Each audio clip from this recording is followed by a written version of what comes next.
ሰላም ጤና ይስጥልን የተወደዳችሁ የገበያ ሚዲያ ተከታዮቻችን የለተረቡ ነሐሴ 6 ቀን 2018 ዓ.ም ለዕለቱ የመረጥናቸው አዳዲስ ሀገራዊ እንዲሁም ዓለም አቀፋዊ የቢዝነስ ዘገባዎቻችንን ይዘንላችሁ ቀርበናል። የዜና ዘገባችንን ስፖንሰር ያደረገልን አጋራችን ደግሞ የሮሃ ፎሬክስ ቢሮ ነው። በዜና ዘገባችን ላይ የሮሃ ፎሬክስ ቢሮን የዕለቱን የምንዛሬ ተመን እናጋራቸዋለን። በቀድሚያም አርዕስቶቹን የጉምሩክ ኮሚሽን 693 ሚሊዮን ብር ግምታዊ ዋጋ ያላቸው የኮንትሮባንድ እቃዎች በቁጥጥር ስር መዋሉን አስታውቋል። ይህም በዋና ዋና የንግድ መስመሮች ላይ መሆኑን ገልጿል።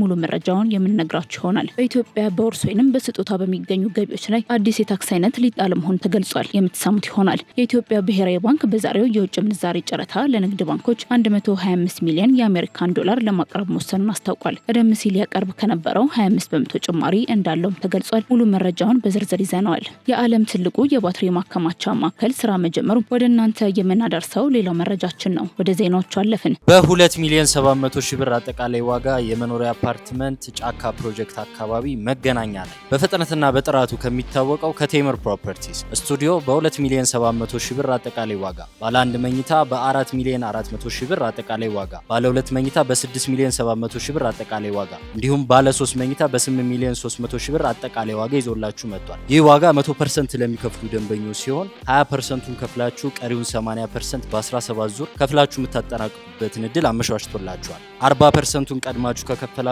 10% ቅናሽ አግኝታችሁ ቀሪውን የቤታችሁን 60% ክፍያ ቤታችሁን ስትረከቡ መክፈል የምትችሉበትን እድል አመቻችቶላችኋል።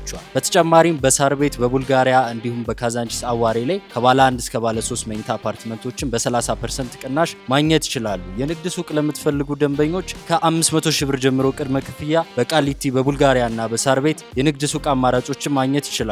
ለበለጠ መረጃ በ0957 030277 ይደውሉ። ቴምር ፕሮፐርቲስ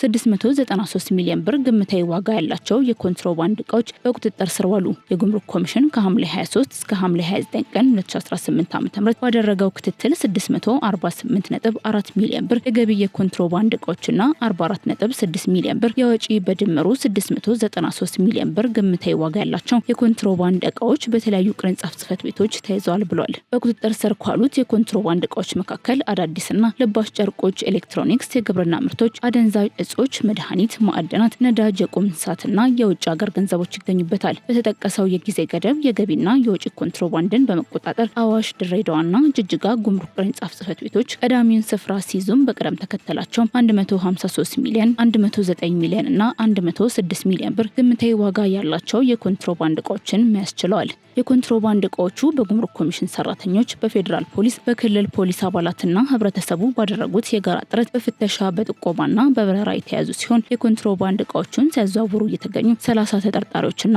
17 ተሽከርካሪዎችን በቁጥጥር ስር ውለዋል። ኮንትሮባንድና ህገወጥ ንግድ የአፈጻጸም ስልቱ ተለዋዋጭ በመሆኑ ድርጊቱን ለመግታትና በሀገር ኢኮኖሚ የሚያሳድረውን ተጽዕኖ ለመከላከል ጉምሩክ ኮሚሽን ብቻ የሚያደርገው እንቅስቃሴ በቂ ባለመሆኑ ሁሉም ባለድርሻ አካላትና ህብረተሰቡ የበኩሉን ድርሻ እንዲወጣ የጉምሩክ ኮሚሽን ጥሪውን አቅርቧል።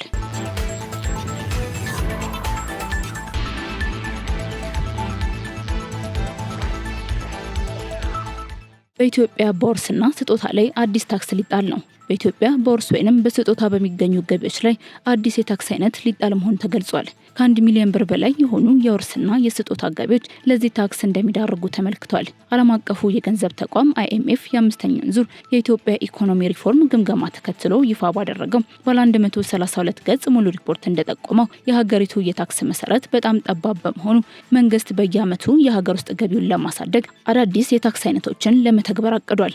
በዚሁ ሪፖርት መሰረትም በውርስና ስጦታ ከ1 ሚሊዮን ብር በላይ በሚገኝ ገቢ ታክስ ይጣላል። በሲጋራ፣ በአልኮልና በነዳጅ ምርቶች ላይ የሚጣለው ታክስም እንደሚጨምር የተገለጸ ሲሆን ይህም አገራዊ ገቢን ከመጨመር ባለፈ ለጤና ፖሊሲዎች አተገባበር ከፍተኛ ጠቀሜታ እንዳለው ተመላክቷል። የኢኮኖሚ ባለሙያው አቶ ዋሲሁን በላይ በሰጡት አስተያየትም እነዚህ አዳዲስ የታክስ እርምጃዎች በአጠቃላይ በሀገሪቱ ኢኮኖሚና በህብረተሰቡ ላይ ተጨማሪ ጫና ሊፈጥሩ እንደሚችሉ ጠቁሟል። ሆኖም መንግስት አገራዊ ገቢውን ለማሳደግ ሲል ውሳኔዎቹን በቁርጠኝነት እንደሚተገብራቸው ይጠበቃል ብለዋል።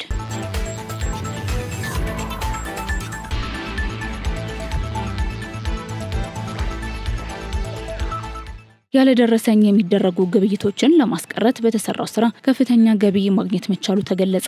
የአዲስ አበባ ገቢዎች ቢሮ በባለሙያና በቴክኖሎጂ አማካኝነት በሚያደርገው የቁጥጥር ስራ ገቢን ማሳደግ መቻሉን አስታውቋል።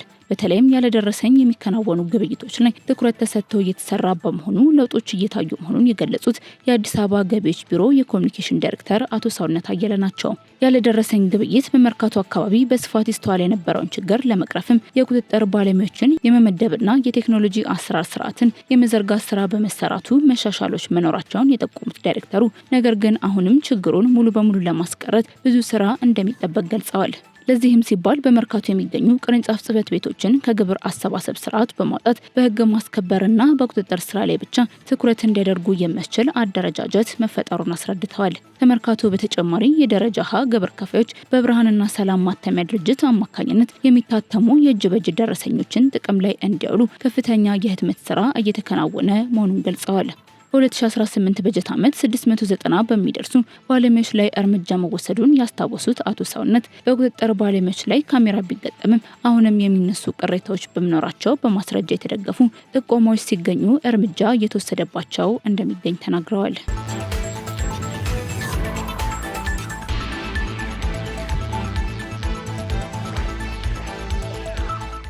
የኢትዮጵያ ብሔራዊ ባንክ ለጨረታ የሚያቀርበውን የዶላር መጠን ወደ 125 ሚሊዮን አሳደገ።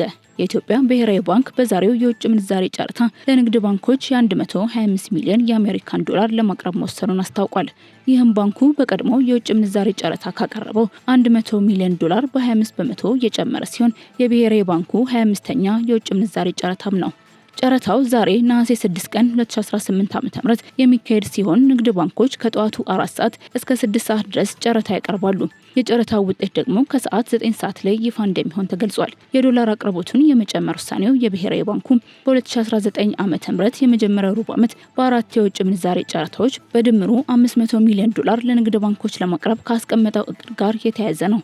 በዚህ መሰረትም እያንዳንዱ ጨረታ 125 ሚሊዮን ዶላር የሚቀርብበት ሲሆን ተጨማሪ ጨረታዎችም ነሐሴ 20፣ መስከረም 4ና መስከረም 18 ቀን እንደሚካሄዱ ታውቋል።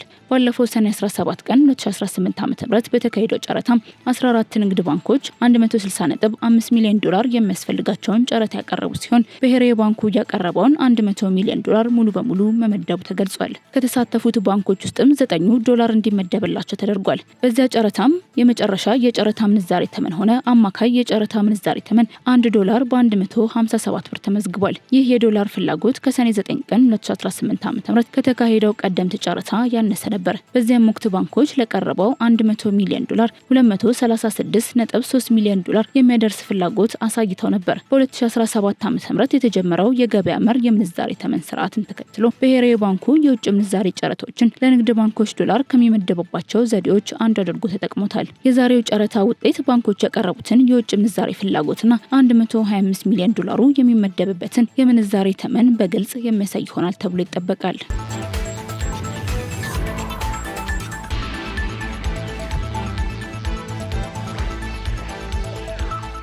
ስድስተኛው ዓለም አቀፍ የንግድ ኤግዚቢሽን በአዲስ አበባ ሊካሄድ ነው። ስድስተኛው ዓለም አቀፍ የማምረቻ የቴክኖሎጂና የኮስሞቲክስ ኤግዚቢሽን ከህዳር 24 እስከ 26 ቀን 2019 ዓ.ም በአዲስ አበባ ዓለም አቀፍ የኮንቬንሽን ማዕከል ይካሄዳል። የአዲስ አበባ ንግድ ምክር ቤትና የዘርፍ ማህበራት ማህበር ማቴክስ ኢትዮጵያ 2026 ከቱርክ፣ ኡዝቤኪስታን፣ ዱባይ፣ ኦማን፣ ኬንያና ደቡብ አፍሪካ የሚመጡ በርካታ ዓለም አቀፍ ኩባንያዎችን እንደሚያሳትፍ አስታውቋል። ኤግዚቢሽኑ የአፍሪካ አህጉራዊ ነጻ ንግድ ቀጠናን መክፈት፣ በማቴክስ ኢትዮጵያ 2026 የማምረቻ ዘርፍን የአፍሪካን ውስጥ ንግድን ማነቃቃት በሚል መሪ ሀሳብ ይካሄዳል። የአዲስ አበባ ንግድ ምክር ቤት ምክትል ዋና ጸሐፊ ካሳሁን ማሞ እንደገለጹት በኤግዚቢሽኑ ላይ ለመሳተፍ የተገኘው ዓለም አቀፍ ፍላጎት ከተጠበቀው በላይ ሆኗል።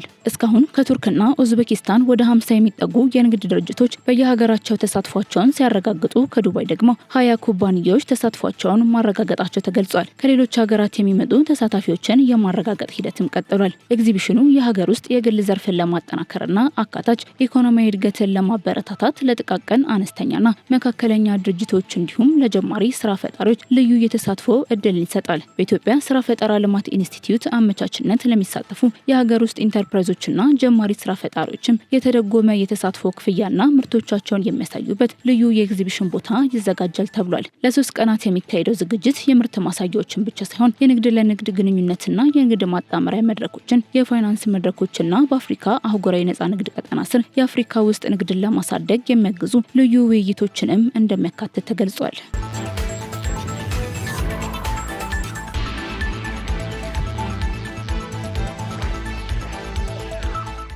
በሞምባሳ ወደብ የኤሌክትሪክ ተሽከርካሪዎችን አዋጭነት ለመፈተሽ አዲስ ጥናት ሊጀመር ነው። የምስራቅ አፍሪካ የንግድ መስመር ከሆኑት ዋና ዋና ማዕከላት አንዱ በሆነው የሞምባሳ ወደብ ውስጥ የዲዝል መኪኖችን በኤሌክትሪክ ተሽከርካሪዎች የመተካት አዋጭነትን የሚያጠና አዲስ መርሃ ግብር ሊጀመር ነው። ይህ እርምጃ የተወሰደው በኮሪደሩ ላይ ያለው የጭነት ማጓጓዣ መጠን እያደገ በመምጣቱና ተያያዥ ሆነው የካርበን ልቀት አሳሳቢ ደረጃ ላይ በመድረሱ ነው ተብሏል። ለዚህ ስራ ስኬት የተባበሩት መንግስታት የአካባቢ መርሃ ግብር $190,000 ድጋፍ ማድረጉ ተጠቁሟል።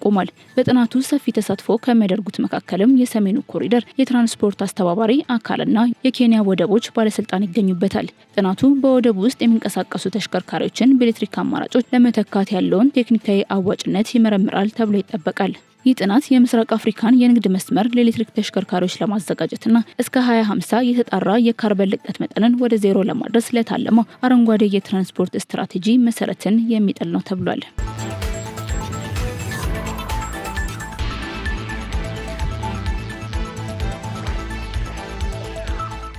በቻይና የዓለም ትልቁ የባትሪ ማከማቻ ማዕከል ስራ መጀመሩ ተሰማ። የቻይና ግሪን ኢነርጂ ቴክኖሎጂ ኩባንያ የሆነው ኤንቪዥን ግሩፕ በሰሜናዊ ቻይና ሞንጎሊያ ክልል የገነባውን የ12.8 ጊጋዋት ሰዓት ግዙፍ የባትሪ ኢነርጂ ማከማቻ አውታር ሙሉ በሙሉ ከኃይል ማስተላለፊያ መረብ ጋር ማገናኘቱን አስታወቀ። ይህ አውታር የከርሰ ምድርና የባትሪ አጠቃቀምን በአርቲፊሻል ኢንተለጀንስ ቴክኖሎጂ የሚቆጣጠር ሲሆን 4 ጊጋዋት ሰዓት አቅም ያለው ቻጋን ሃዳ የተሰኘው ማዕከሉ የዓለም ትልቁ ነጠላ የኤሌክትሮኬሚካል ኢነርጂ ማከማቻ ጣቢያ ሆኗል። የዘመናዊ አርቲፊሻል ኢንተለጀንስ ስርዓት የቀን የኤሌክትሪክ ዋጋ ንረትና የፍላጎት ትንበዮችን በማጥናት የኃይል ስርጭቱን በራሱ ያቀናጃል። ይህም የባትሪዎችን የእድሜ ልክ ገቢ ከቀድሞ የተለመደ አሰራር ጋር ሲነጻጸር በ20 በመቶ እንደሚያሳድገው የኩባንያው መሐንዲሶች ገልጸዋል። በክልሉ የሚመነጩት እንደ ንፋስና ፀሐይ ኃይል ያሉ ታዳሽ ኃይሎች ከፍላጎት በላይ ሲሆኑ ይህም ማዕከል ትርፍ ኃይሉን በማከማቸት ለከፍተኛ የኃይል ፍጆታ ሰዓታትን ያስተላልፋል ተብሏል።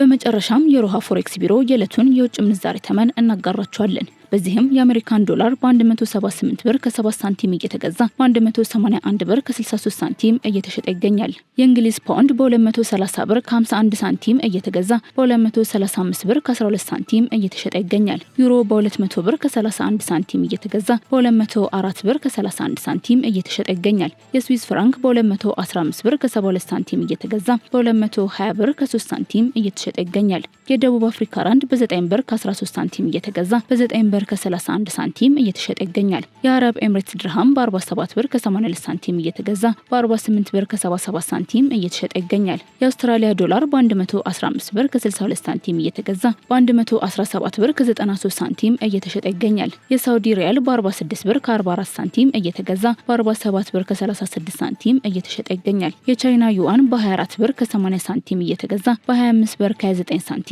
እየተሸጠ ይገኛል። የካናዳ ዶላር በ121 ብር ከ24 ሳንቲም እየተገዛ በ123 ብር ከ66 ሳንቲም እየተሸጠ መሆኑን የሮሃ ፎሬክስ ቢሮ የውጭ ምንዛሬ ተመን ያሳያል።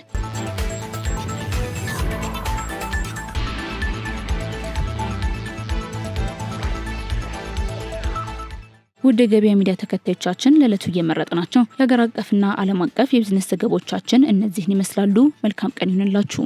በ2 ሚሊዮን 700 ሺህ ብር አጠቃላይ ዋጋ የመኖሪያ አፓርትመንት ጫካ ፕሮጀክት አካባቢ መገናኛ ላይ በፍጥነትና በጥራቱ ከሚታወቀው ከቴምር ፕሮፐርቲስ ስቱዲዮ በ2 ሚሊዮን 700 ሺህ ብር አጠቃላይ ዋጋ፣ ባለ 1 መኝታ በ4 ሚሊዮን 400 ሺህ ብር አጠቃላይ ዋጋ፣ ባለ 2 መኝታ በ6 ሚሊዮን 700 ሺህ ብር አጠቃላይ ዋጋ እንዲሁም ባለ 3 መኝታ በ8 ሚሊዮን 300 ሺህ ብር አጠቃላይ ዋጋ ይዞላችሁ መጥቷል። ይህ ዋጋ 100% ለሚከፍሉ ደንበኞች ሲሆን 20%ን ከፍላችሁ ቀሪውን 80% በ17 ዙር ከፍላችሁ የምታጠናቅቁበት እድል አመቻችቶላችኋል። 40%ን ቀድማችሁ ከከፈላችሁ 10% ቅናሽ አግኝታችሁ ቀሪውን የቤታችሁን 60% ክፍያ ቤታችሁን ስትረከቡ መክፈል የምትችሉበትን እድል አመቻችቶላችኋል። በተጨማሪም በሳር ቤት፣ በቡልጋሪያ እንዲሁም በካዛንቺስ አዋሬ ላይ ከባለ 1 እስከ ባለ 3 መኝታ አፓርትመንቶችን በ30% ቅናሽ ማግኘት ይችላሉ። የንግድ ሱቅ ለምትፈልጉ ደንበኞች ከ500 ሺህ ብር ጀምሮ ቅድመ ክፍያ በቃሊቲ፣ በቡልጋሪያ እና በሳር ቤት የንግድ ሱቅ አማራጮችን ማግኘት ይችላሉ። ለበለጠ መረጃ በ0957 030277 ይደውሉ። ቴምር ፕሮፐርቲስ